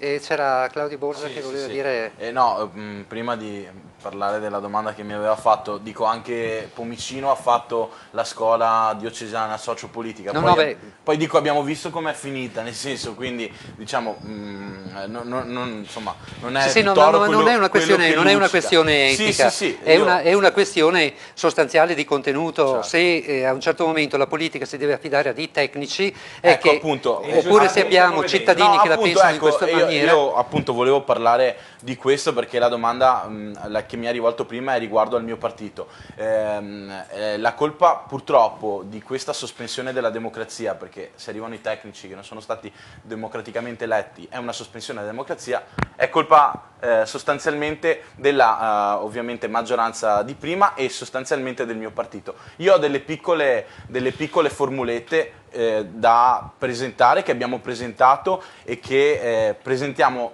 da anni sostanzialmente. Innanzitutto chiediamo un passo indietro di Berlusconi, perché il tempo di Berlusconi e del berlusconismo è terminato. Ma sono più critici i giovani. Guardi, io le dico le cose come stanno. Seconda cosa, le primarie, perché la gente deve scegliere le preferenze, il partito si deve munire di un codice etico, perché siamo stanchi, noi per primi, giovani, che ci impegniamo prima in Alleanza Nazionale, adesso nel PDL, per quanto mi riguarda, ad avere mafiosi, corrotti, soubrette, veline e quant'altro. Quindi siamo assolutamente stanchi, quindi questo è l'ordine di idee che abbiamo noi.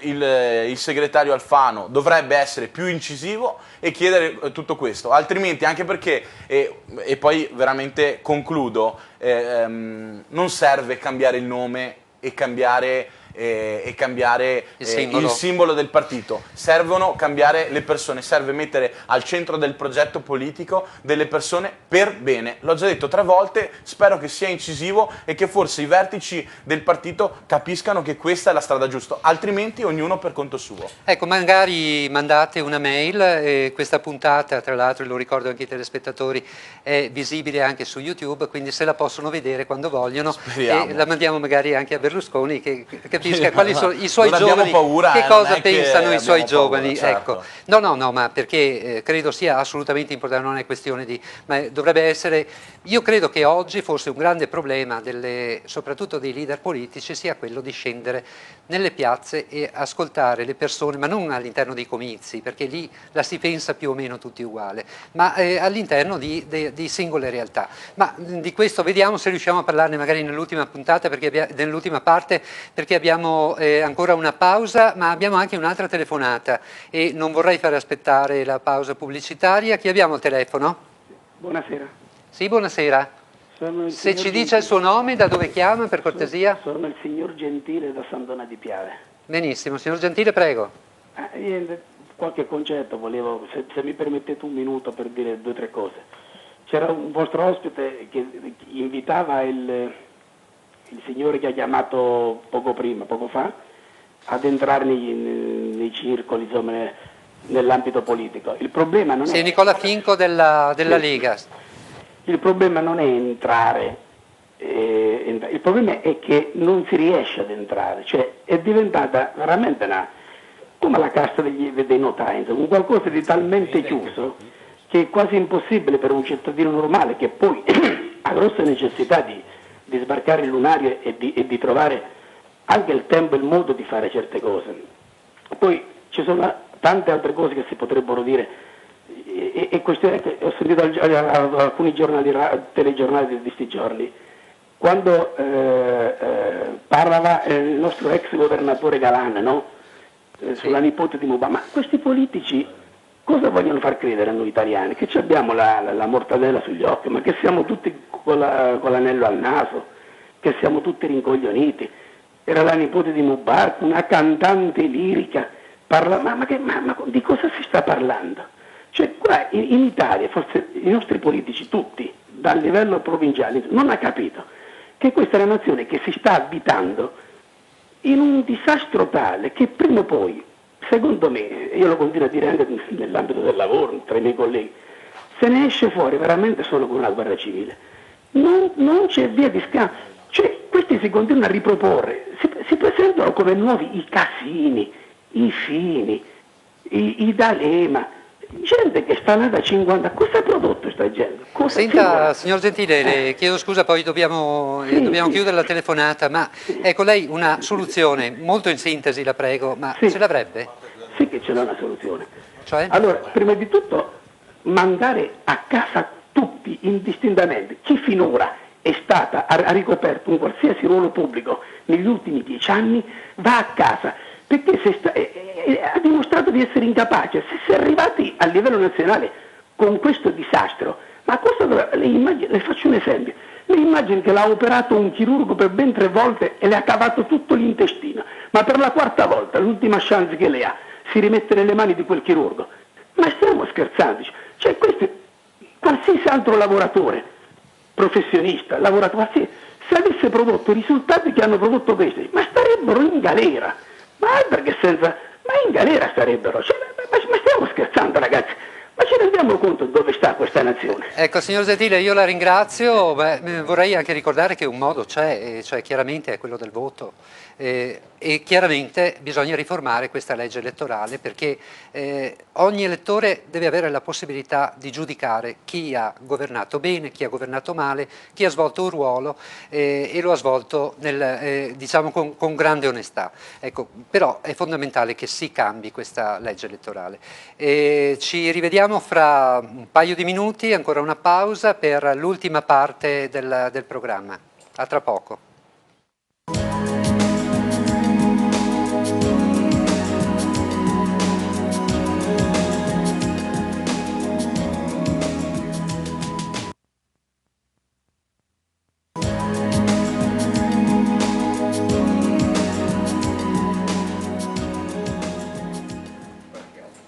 Rieccoci qui in studio a Telechiara, siamo in diretta, lo ricordo, con la nostra puntata dedicata alla politica di Fatti Nostri e devo dire che arrivati all'ultima parte di questa trasmissione gli animi si sono un po' accesi, anche perché abbiamo così il piacere e la fortuna di avere con noi ospiti giovani in qualche modo che portano nuova linfa vitale alla politica. Io voglio ringraziare anche i nostri spettatori che ci hanno veramente subissato di messaggi e anche di telefonate. Ricordo che potete mettervi in contatto con noi, partecipare direttamente alla trasmissione chiamandoci allo 049 84 81 984 oppure mandandoci un messaggio al 392 666 0099. E allora voglio leggerne qualcuno anche di questi messaggi, qualcuno che si riferisce direttamente agli ospiti presenti in studio. Per esempio uno per il Movimento 5 Stelle e quindi Endrizzi, che chiede appunto come pensa che il Movimento 5 Stelle si comporterà in Parlamento quando si tratterà di scendere ai compromessi della politica. Risposta brevissima, se si può. Mi spiace, ma è una contraddizione in termini. Noi ci presenteremo da soli proprio per non doverne fare compromessi.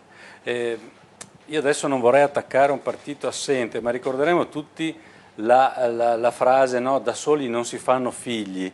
Beh, per noi questo non è un valido motivo per sposare la qualunque.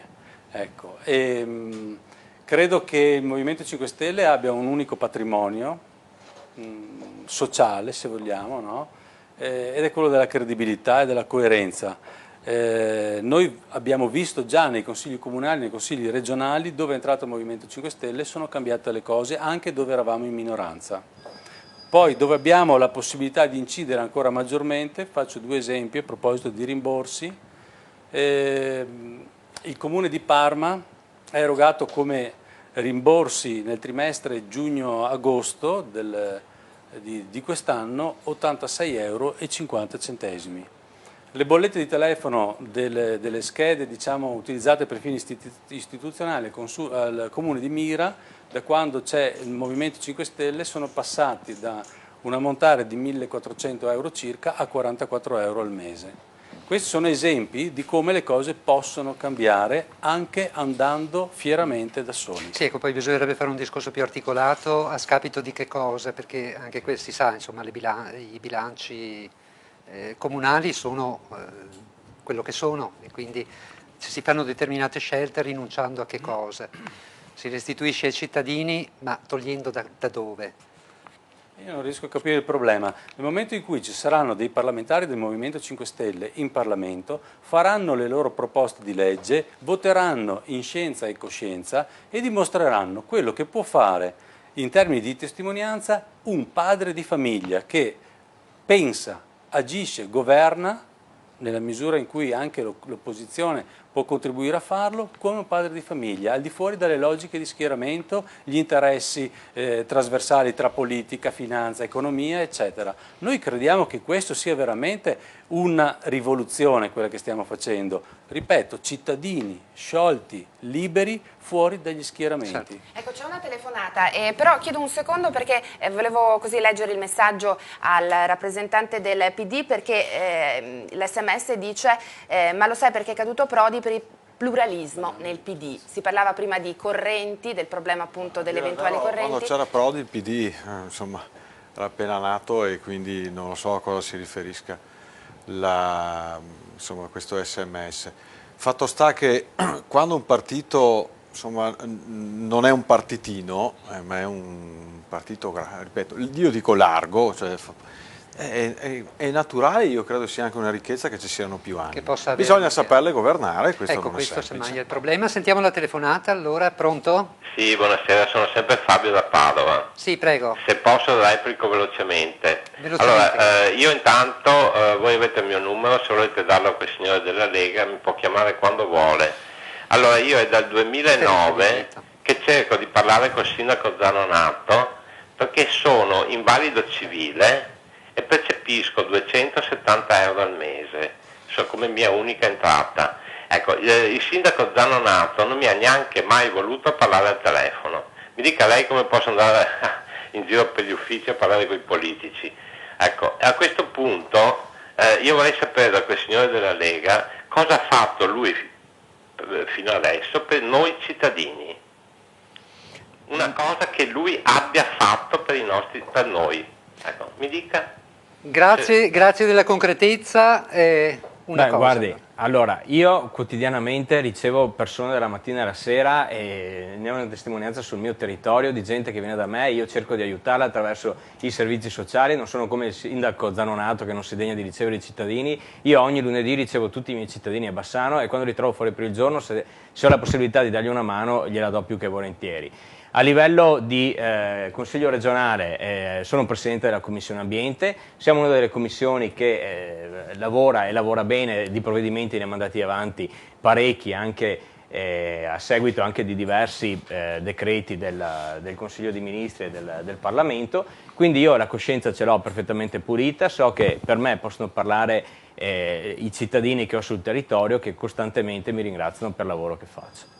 Ecco, siamo un po' nell'ultima parte. Sì, Alberto, vogliamo sentire anche le persone che sono state sentite dalla nostra Micaela Faggiani, perché prima abbiamo sentito soltanto le interviste degli arrabbiati. Un po' più arrabbiate. Ecco. Esatto, parlavano proprio di fare Sì, abbiamo detto che ci sono tabula anche i rasa. possibilisti che intravedono in qualche maniera qualche possibilità, Esatto. delle proposte anche concrete. Sentiamoli allora.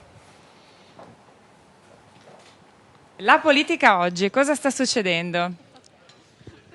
Beh, diciamo che sta succedendo tutto ciò che nessuno si aspettava, cioè alla fin fine sono emersi tutti i problemi che tutti cercavano di tacere e purtroppo diciamo che i più piccoli si sentono quasi legittimati a rubare il poco che possono perché vedono che chi ha il potere forse ruba più di loro. Ma i giovani ci credono alla politica, hanno voglia di impegnarsi secondo te? Diciamo che molti giovani vorrebbero impegnarsi e molti altri invece, vedendo quello che succede, preferiscono starne alla larga. Se si andasse a votare, lei adesso avrebbe qualche idea? No, sono completamente confuso e non ho più la più pallida idea per chi mi ispira fiducia. E pensa che ci possa essere qualche soluzione a questa... Senza dubbio, una soluzione sia a tutte le cose, molto probabilmente di animarsi di buona volontà e di mettere delle forze nuove con idee concrete. Pensa che ci sarebbe una soluzione a questa situazione? Voi giovani dovete entrare in gioco, cambio generazionale, gente capace che si metta in gioco. Io penso che molti politici dovrebbero avere l'onestà di prendersi le proprie responsabilità e di ritirarsi dalla politica per chi quelli sono coinvolti in... E se si dovesse andare a votare domani, voi a chi pensereste? Bella domanda. Bella domanda, nel senso che un po' queste situazioni della politica italiana confondono un po' le idee, forse i giovani, perché non si fidano né da una parte né dall'altra, quindi sarebbe abbastanza difficile poi una scelta da un punto di vista... Potremmo autovotarci, esatto. visto che c'è bisogno di giovani, facciamo scienze politiche. Esatto. Se si andasse a votare, tu sapresti chi votare attualmente adesso? Probabilmente non voterei nessuno in questo momento. Sono molto arrabbiato con i politici, ma veramente arrabbiato. Sì, c'è gente che non arriva alla fine del mese, che è sempre le solite storie. E come si può risolvere questa situazione secondo lei? Beh, ci avrei qualche idea. In effetti ritengo che i costi della politica in effetti non è che siano nell'ambito generale tanti. Abbiamo un esercito che spende un sacco di soldi, riportiamo a casa questi soldati. Ma se si andasse a votare domani lei saprebbe per chi votare e soprattutto andrebbe a votare? Beh, a votare ci andrei senz'altro. Piacerebbe votare qualora si candidasse per il signor Monti. Quindi Monti di nuovo, diciamo, non solo governo tecnico a questo punto. Esatto. Mi sembra una persona molto più seria di tanti politici. Ma forse conviene per ora che continui questo governo qua, perché quegli altri non sono d'accordo per niente, allora forse per qualche anno conviene che vada avanti Monti. Ecco, voci che abbiamo raccolto un po' così, non hanno nessun valore statistico naturalmente, ma sono persone incontrate quasi per caso in piazza. Abbiamo un'altra voce al telefono, una voce che ci ha scelto, dunque, pronto, chi parla? Sì, buonasera, sono Paolo da Bassano. Sì, prego Paolo. Volevo chiedere una cosa, io sono un imprenditore di Bassano, naturalmente deluso dalla politica, premetto che ho sempre votato Lega o Forza Italia prima e poi PDL e penso che non andrò più a votare perché onestamente non saprei chi votare per le prossime elezioni. Avrei tante cose da chiedere, però cerco di essere... Sì, il tempo è tiranno e poi non è che vogliamo tagliare la possibilità di parlare al telefono, però al telefono è sempre un po' difficile in televisione. Una domanda un po' provocatoria che però, ne dica una, che però non ho mai sentito fare. Che differenza c'è, chiedo ai suoi ospiti, che differenza c'è tra uno che evade le tasse, tipo un imprenditore che evade le tasse, che quindi viene punito per quello che ha fatto, e chi invece sperpera i soldi dei contribuenti, tipo il Fiorito, l'ultimo caso il Fiorito, o il tesoriere della Lega, il tesoriere della Margherita, ecco, chiedo ai suoi ospiti, secondo loro che differenza c'è? Senta, resti al telefono così e poi... anche che differenza di punizione c'è? Ecco, che differenza sì, di punizione si darebbe nel caso di... Rapidissimamente, che differenza c'è? Guardi, io sinceramente dico che chi ruba soldi pubblici, tipo certi tesorieri dei partiti, sono dei veri e propri lazzaroni, perché a volte una persona che, qui lo dico, a volte evade anche su una piccola impresa, evade le tasse, magari le evade perché non ce la fa più a tirare avanti e a dare degli stipendi ai propri dipendenti. Chi ruba i soldi del pubblico attraverso i partiti sono dei veri e propri lazzaroni, però purtroppo spesso questa gente... Ha un'idea per le condanne dell'uno e dell'altro? Quale dovrebbe essere? Beh, adesso io non so le condanne, ma sicuramente quello che fa il politico purtroppo ha una condanna molto più leggera in confronto alla persona che evade le tasse, anche se in quantità minore. L'ottavo girone dell'inferno. Allora, a chi? All'imprenditore o al... Allora, il punto è che siamo in un paese dove fino alla settimana scorsa, ed è inteso in maniera larga, chi evadeva, chi riusciva a cavarsela, chi riusciva ad avere un buon reddito non avendo i meriti, era un furbo ed era quindi imitabile. Oggi stiamo lentamente, quindi è un passaggio culturale e ci vuole tempo, stiamo cominciando a dire tutti che in realtà chi ruba è ladro e fa una bella differenza questo nel modo.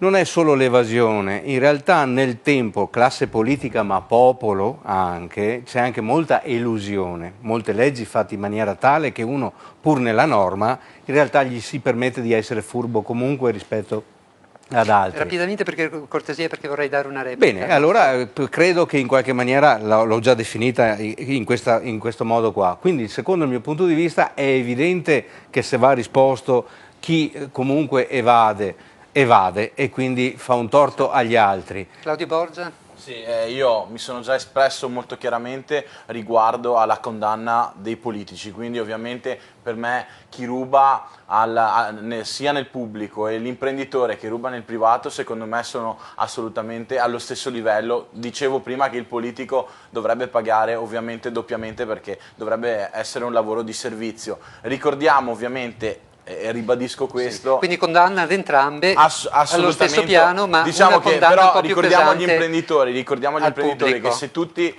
pagassero le tasse ci sarebbero meno tasse per tutti, la pressione sarebbe molto minore, quindi diciamo che non deve essere un escamotage, certo. E il governo delle tasse lo riuscirebbero a fare tutti. Io mi rifiuto, purtroppo capisco che la politica ci ha portato a scegliere tra il meno peggio. Io mi rifiuto di farlo. Se proprio si vuole è una terza la figura peggiore ed è chi fa le leggi apposta per lasciare spazio a queste persone. Oggi la legge anticorruzione è stata depotenziata con 2 emendamenti vergognosi, barattati poi in un mercato delle vacche di cui varrebbe la pena di fare una trasmissione solo su questo, per bloccare l'azione d'ufficio dei magistrati. Questi sono per me i peggiori. Nella sostanza penso che siano equiparabili, perché l'evasore non dà allo Stato quello che dovrebbe dare, il politico insomma o chi per esso che utilizza invece i soldi dello Stato per altri fini, di fatto li sottrae dallo stesso obiettivo. Chi merita la condanna più grave? Ma la condanna più grave non lo so, adesso non sono un grande esperto di codice penale, per cui non so cosa finisca. Sì, è sicuramente io vi posso dire che nel mio comune, che è stato tristemente noto per fatti di evasione, Arzignano, in provincia di Vicenza, molti di questi imprenditori che hanno evaso ricordiamo che Stefano Precasso è stato sindaco di Arzignano e oggi è in consiglio comunale all'opposizione. Arzignano viene considerata un po' la capitale dell'evasione fiscale, non tanto perché è il paese dove si evade di più, ma perché viene difesa come una strategia per poter riuscire a rimanere nel mercato e quindi come insomma, male quella è stata una difesa maldestra che non ha ragione d'essere, però voglio dire alcuni di questi in realtà hanno poi pagato con con altri soldi, ma insomma non in senso penale, no? Non hanno avuto conseguenze penali.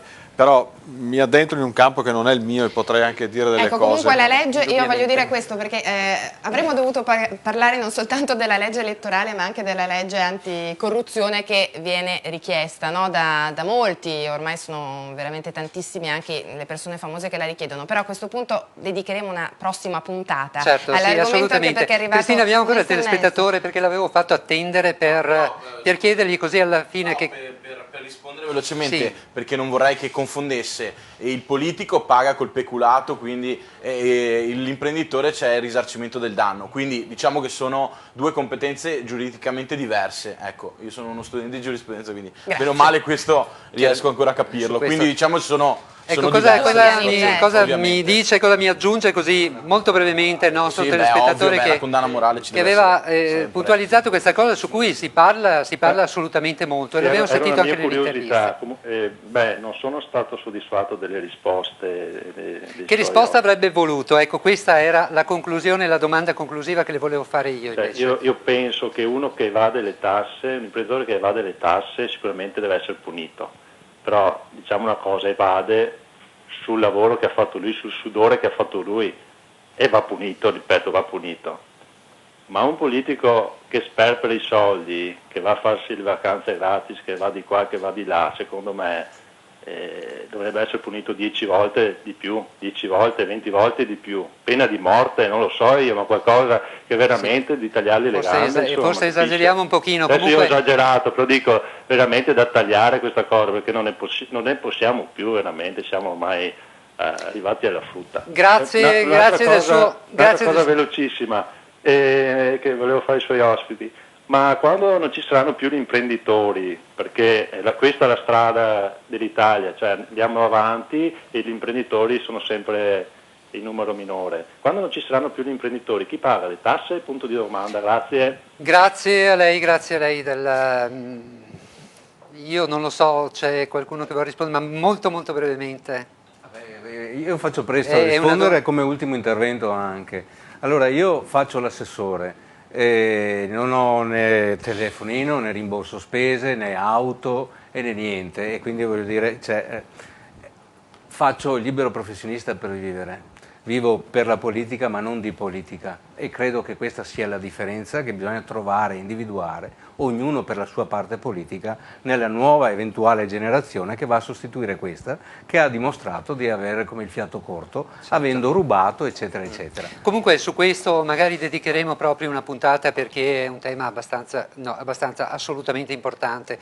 Oggi effettivamente il mondo imprenditoriale vive anche nelle piccolissime situazioni, ricordiamolo, delle difficoltà che sono difficoltà enormi, difficoltà di carattere burocratico, dove la politica non ha saputo scegliere, non ha saputo semplificare e qui dobbiamo dare atto a questo mondo che fa veramente fatica e soffre in maniera particolare oggi di un problema che è il problema di liquidità, dove lo Stato è il primo ad essere evasore in questo caso e quindi colpevole di una situazione, ma molto colpevole nel profondo della crisi anche economica che stiamo attraversando, perlomeno per alcuni aspetti. Alberto, prima di passare a fare un ultimo giro c'è Monsignor Dal Ferro che abbiamo sentito proprio su questo Sì, anche perché ci siamo chiesti, ma che ne so, che cosa possiamo dire sulla politica con la P maiuscola? C'è una politica con la P maiuscola?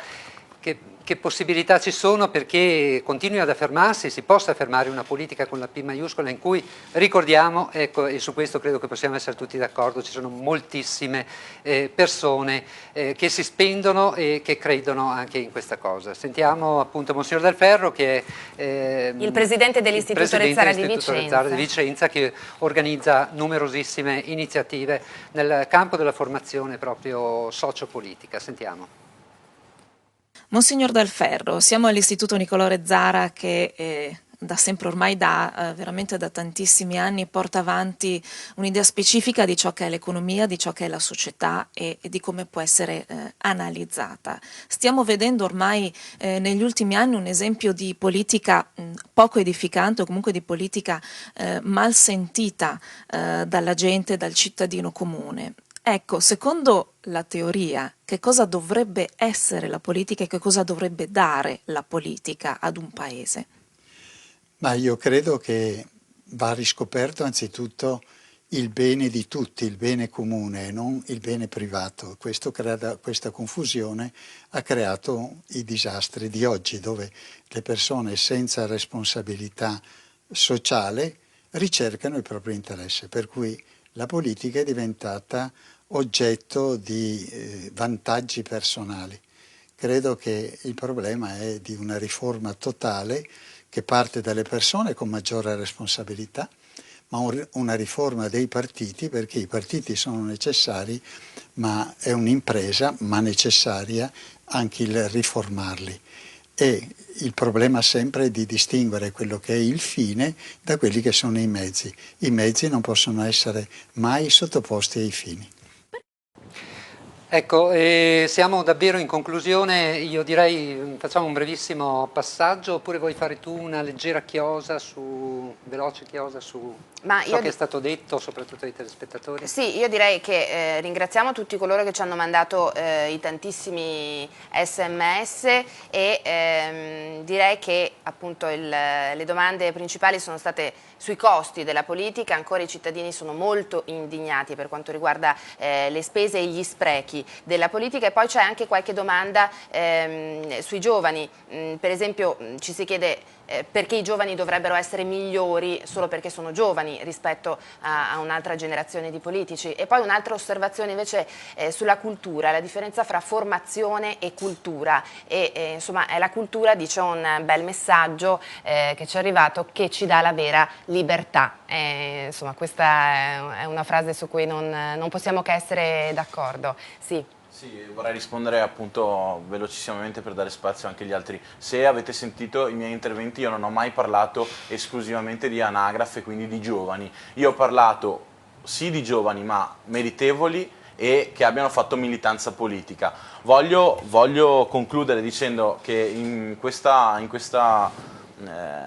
interventi che ho fatto ho parlato di episodi e di personaggi negativi. Abbiamo tantissimi personaggi positivi e posso citarne due, possono essere per esempio l'assessore al lavoro Donazzan, che in questo momento di crisi si sta comportando benissimo, il capogruppo Bond e il vice capogruppo Cortellazzo, che sicuramente non spendono i soldi in Jeep, ma ovviamente ad esempio in promozione di progetti quale le politiche giovanili, hanno fatto una proposta di legge. Vorrei concludere con un'immagine che come Giovani Italia Treviso, come movimento giovanile abbiamo fatto per capire e per dire che c'è un PDL diverso e si può fare. Eccolo qui. Qui c'è la festa. Che adesso si deve decidere che cosa sarà. Qui c'è la festa, la vergognosa festa di De Romanis, e qui invece la bellissima manifestazione che come movimento giovanile abbiamo fatto per il corteo dei 150 anni dell'Unità d'Italia. Un PDL diverso ci può essere. Sì, ci può essere. Allora, molto rapidamente vi prego, perché altrimenti poi mi prendono per le orecchie. Cominciamo da Fracasso. Una conclusione brevissima. Il tema è proprio questo, da dove ricominciare. Comincia dagli strumenti della democrazia, il principale è il voto. Si ricomincia da lì, con una legge che ti permetta di scegliere. Indrizzi? Non dobbiamo avere paura della crisi, la crisi deriva dal greco, crisis significa il momento della scelta. Abbiamo delle prospettive di cambiamento, abbiamo un'esperienza ahimè lunga di ciò che non funziona e di chi non è autorevole né nel proseguire la conduzione del Paese né nel proporre soluzioni credibili. I cittadini fortunatamente hanno un livello di acculturazione e una competenza nel valutare le cose molto più elevata che in passato. Cesare Paggiara? Merito, competenza, equilibrio, qualità, che giustamente, come è stato detto, poi devono essere scelti in democrazia attraverso il voto, ovvero demandare, delegare qualcuno. Tutti coloro però che dicono fa tutto schifo eccetera, trovino il modo, ci sono corsi, ma c'è anche perdere tempo, fare anni di, come dire, gavetta per capire, perché più orecchie che bocca è opportuno per tutti, e si mettano in gioco, perché non è che si nasce politici o cittadini da dover essere amministrati. Siamo tutti a disposizione, certo. Anche coloro che si lamentano si mettano a disposizione. Ed essere contro è sempre più facile che proporre o governare. La Lega per esempio ne sa qualcosa. Nicola Finco, la conclusione? Certamente, io invito sempre tutti i telespettatori a valutare sempre la politica anche per l'operato dei singoli.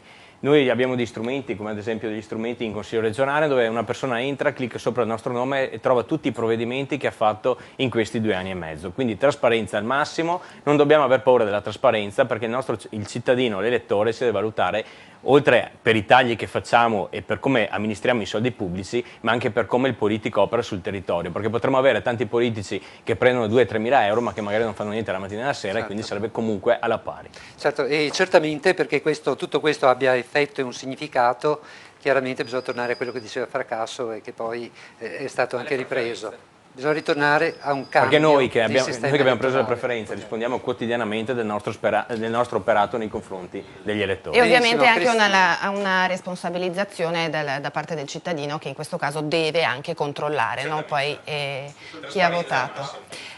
Noi allora ci salutiamo e ringraziamo ovviamente tutti i nostri spettatori che sono stati qui con noi, gli ospiti di questa sera. Alberto, appuntamento la prossima settimana perché c'è un altro tema interessante. Certo, il tema della settimana prossima sarà con voi in studio Paola Sartore e Francesca Iuculano, è quello delle dipendenze. Anche questo parte da un'attualità diciamo ministeriale, diciamo, perché è stato approvato un provvedimento proprio per contenere gli effetti della dipendenza da gioco, è stato molto discusso, poi naturalmente è accaduto tutto quello che sappiamo, che ha messo il silenziatore anche su questo provvedimento, che è certamente importante per quello che riguarda in maniera particolare proprio questo momento di crisi. Si sa, questa è una crisi economica che interessa il mondo della politica, interessa tutti, ma è soprattutto una crisi di fiducia, almeno di questo io ne sono convinto, e di fiducia e di ottimismo nel futuro, e quindi tutto ciò che ci porta lontano da questo stato di malessere purtroppo diventa l'alternativa.